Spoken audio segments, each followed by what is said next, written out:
আৰক্ষীৰ জালত 5জন গভাইট চোৰ।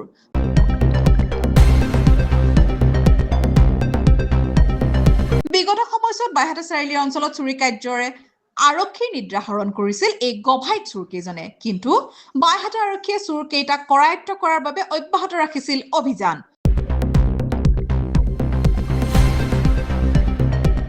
অৱশেষত আৰক্ষীয়ে নলবাৰী জিলাৰ মুকালমুৱাৰ উছমত আলী আৰু মুছলিম আলী, 3 নম্বৰ ভেলামাৰী গাঁৱৰ মইনুদ্দিন আলী, কুটুনিকুছিৰ বাবৰ আলী আৰু মুকালমুৱা চৰৰ বাহাউৰ আলীক কৰায়ত্ব কৰিবলৈ সক্ষম হয়।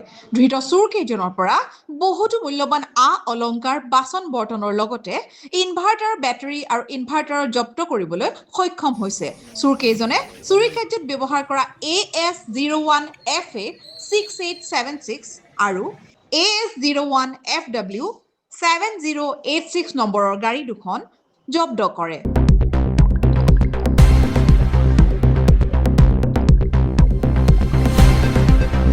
Bureau report, Baihata live.